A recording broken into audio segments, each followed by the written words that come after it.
Well, that was very humbling, and what a special honor to be able to speak to you in the beginning of this amazing conference, which has been evolving quite dramatically over the past few years. It is indeed become one of the most important conferences in the country, and now becoming an international piece that people are looking for the latest and most important things. From my standpoint, I'm thinking to myself, what an honor that your leader here has given me this chance to give you a title like The Evolution of Endovascular Therapies for PVD. And when he first called me and said he'd like me to do this, my head sort of sunk a little bit, tried not to show it to him from the standpoint that, what is evolution talk? I said, oh, here it comes. This is not a good sign. When you're a practicing clinician and someone tells you to talk about the history or the evolution of something, it's sort of a gear toward retirement.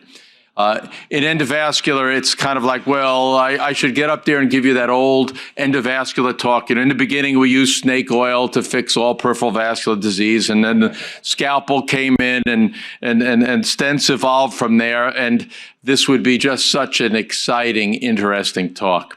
So I struggled a little bit about what would be appropriate to talk about the evolution of this field and what has happened in such a short period of time. My first thoughts were maybe I should show you this whole story about the first case that was done in the United States, and look myself very sadly at the fact that there used to be hair underneath that cap and it was indeed not gray, and talk about how things have changed both in terms of the relationships between people, between specialties, as this field has evolved, because it represents an important part of what medicine is, and it's a team sport, it's a team entity, and individual places that have not subscribed to the idea of creating teams out of large groups of specialists have not prospered in the modern era.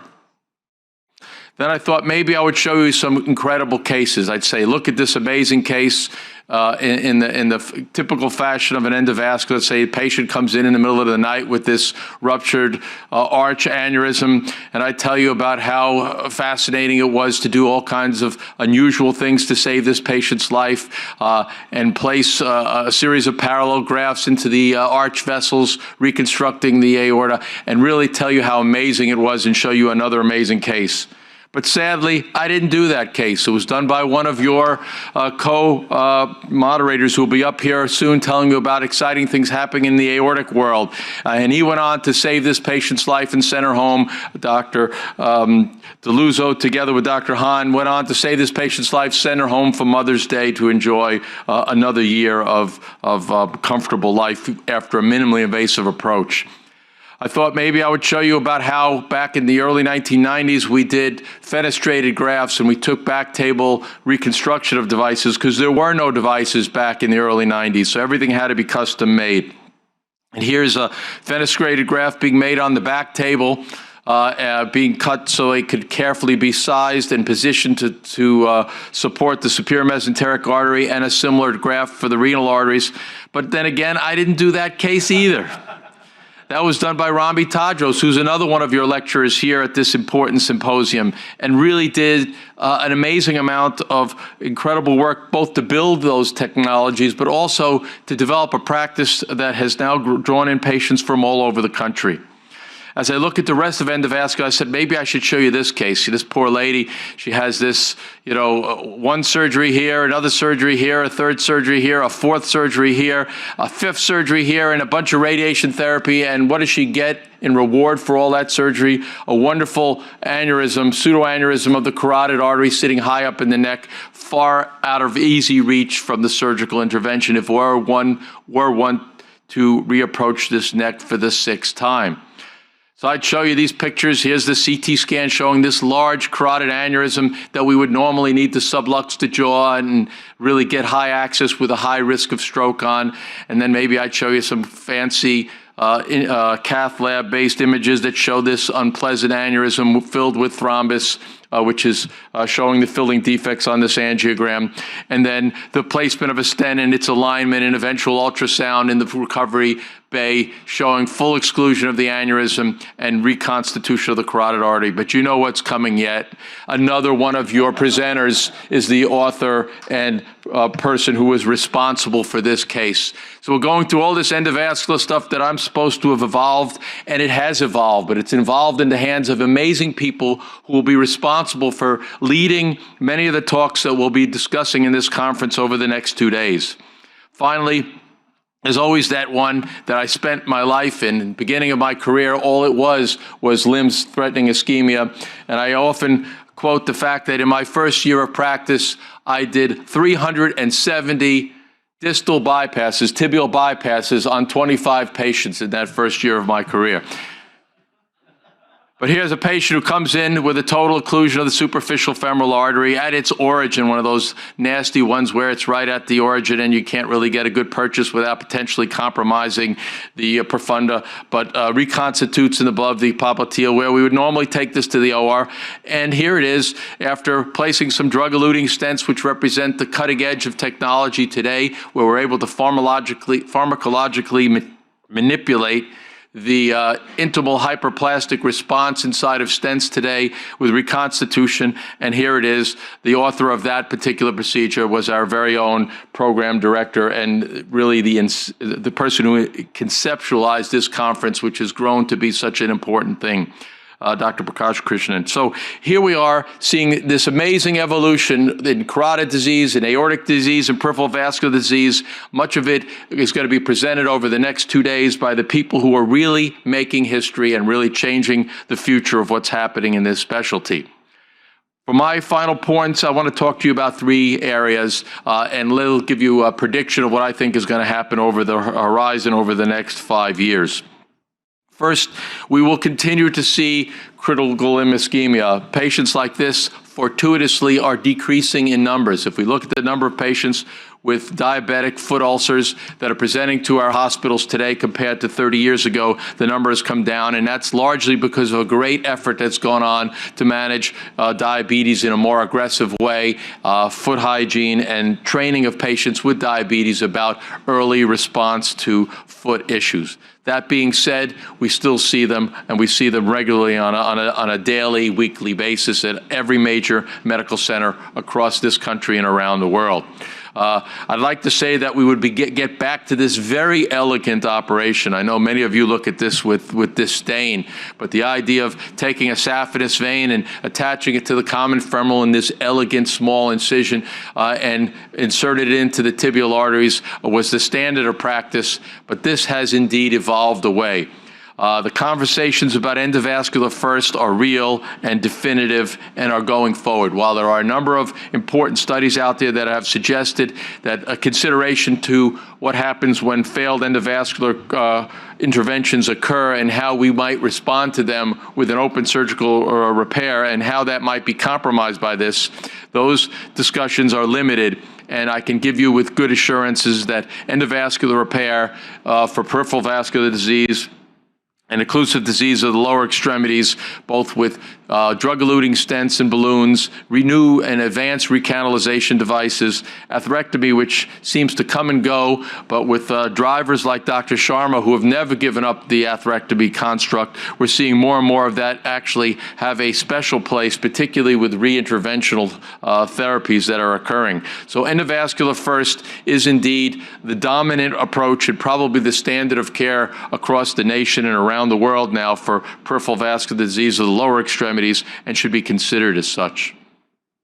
There does come a time, and this patient was one of mine from 30 years ago, that surgery is necessary, and the ability to work with either to do operations that are required in certain patients or make partnerships with people who can do them so that you could reliably offer the full spectrum of treatments that might be necessary for patients are essential to doing the right thing for the people we care for and also keeping our economic investments in healthcare to the minimum in order to provide high quality care.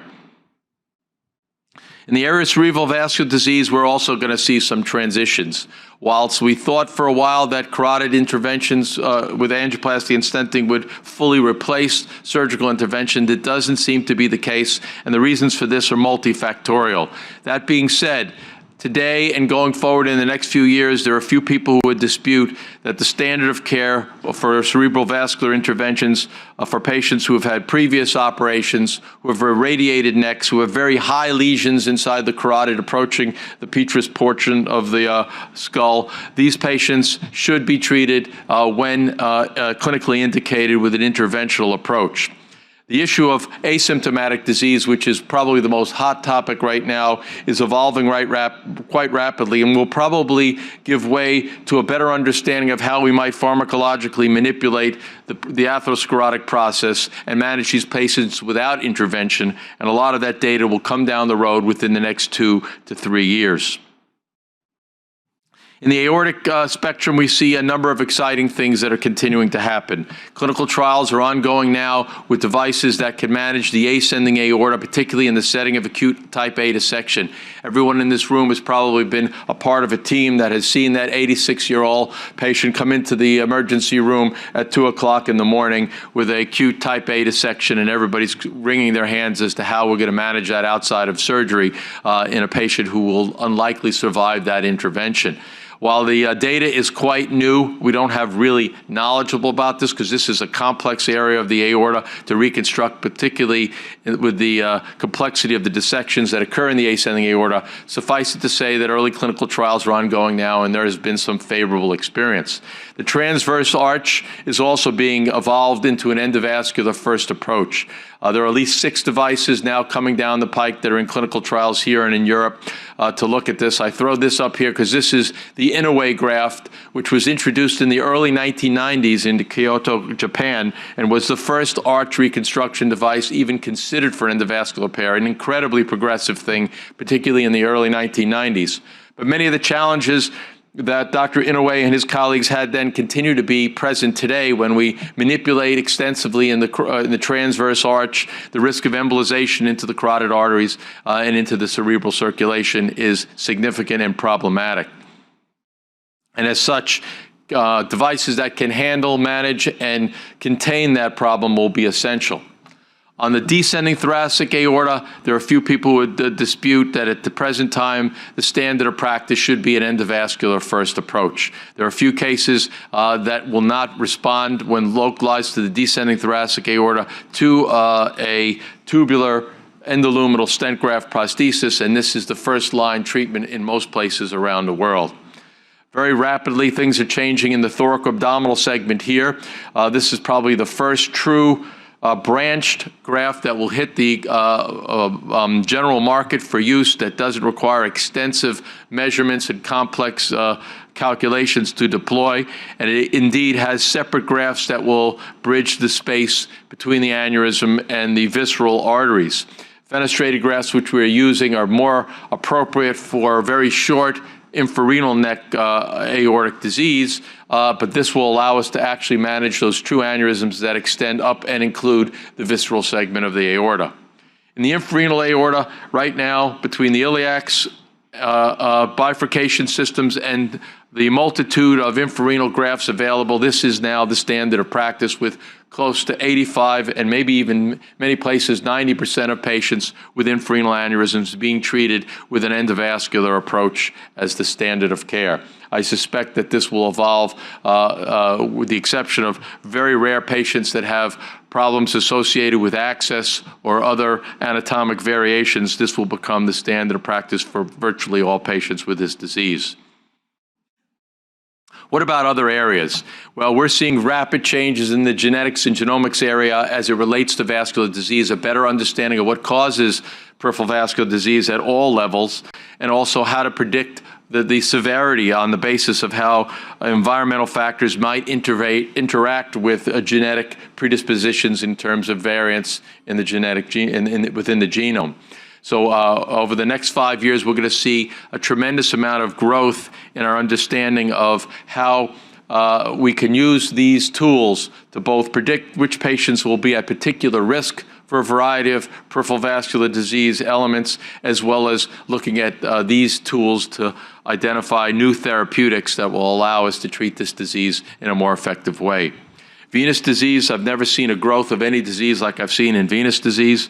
When I began my practice, everybody ran from the varicose vein. It was you'd be shunned if you made a practice out of purely treating varicose veins. But suddenly, something magical happened, and now we're seeing more varicose veins in the world than I have ever seen in the history of mankind. In fact, there's so many of them that if you have a varicose vein, I advise you not to step into the elevator with anybody who does this disease, and it'll be at the symposium upstairs, because you'll exit on the first floor without your saphenous vein. That being said, the approach to the real underlying causes of venous disease is also rapidly developing in an important way from the standpoint of understanding how do we deal with venous hypertension. Are there ways to reconstruct the valves? We've been trying to do this now for a little over 40 years, both surgically by creating new valve housings, to titrating or plicating down deep veins to restore competence, all of which have been unsuccessful. There are several, actually 3 interesting and enlightening devices in early trials that are looking at endovascular ways of restoring at least one, if not several, valves in key places in the lower extremity that might help us deal with the underlying cause of venous hypertension and its related effects on clinical outcome. Finally, advances in imaging are ongoing, and I think the ability to see better and then operate better will be a big part of what happens in the next 3 and particularly in the next 5 years. Robotics as an element to improve our dexterity and our capabilities of manipulating through complex recanalization processes, all the way up to potentially providing protection to the operators from large radiation doses, which we know with good authority over the long term will not be very good for the individual interventionalists who are involved in these things. So keep an eye on how these robotic devices are evolving, which represent an excitement and which represent actually a true advance in the field, because we will be seeing more of that in the next 3 to 5 years as well. I want to finish with a sort of an inspirational piece, and that is to tell you that you need to keep your mind open to things. I have to say for myself, it's always been a challenge. You see people talk about doing certain things, and you say to yourself, that will never be possible.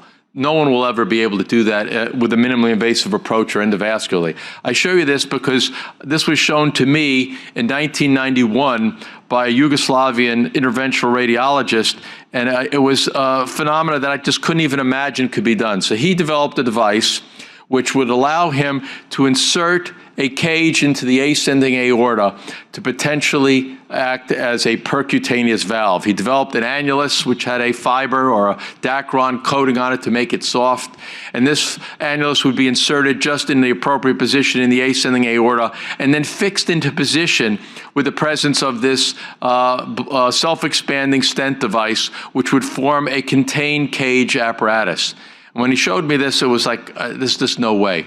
And then you'd enter that cage and you'd inject in a silicon ball which you'd fill inside of the cage, essentially creating a ball cage valve, which was one of the first successful aortic valves used for open reconstruction almost 50 years ago. Then he demonstrated this in a dog, showing that how you could pass this down in a retrograde fashion through the carotid artery and using standard techniques align it with the ascending aorta and carefully try to preserve what I'm told by Dr. Sharma are important vessels on the right and left side of the aortic valve. And you place this in through the delivery sheath and advance it down into position and spend a fair amount of time positioning the cage in the appropriate place. I watched with amazement at this and concerned myself with how do you actually position it? How do you do this without disrupting the leaflets or occluding the coronary arteries in the process? Is it even possible to make those kinds of decisions, both using ultrasound or echo and radiologic fluoroscopy to actually produce that? But going forward, he was successful in doing so, placing it into position, getting the annulus to flip into position just with a manipulation of the catheter, and then released the attachment device in the ascending aorta. At this point, the attachment device is now pinning the leaflets of the native aortic valve against the aortic wall, and what we'll have at this juncture is wide open aortic insufficiency. which I suspect is not something that one could tolerate over a long period of time. Injection shows that the valve is now completely incompetent with the placement of this ring into position. And the next thing that happens, as was shown in the ex vivo presentation, was the insertion of this tiny little balloon, which could be inflated in situ and create the ball and cage valve. Again, mind you, all this is taking place in the milieu of no one even conceiving of the idea of percutaneous valves or minimally invasive valves being possible.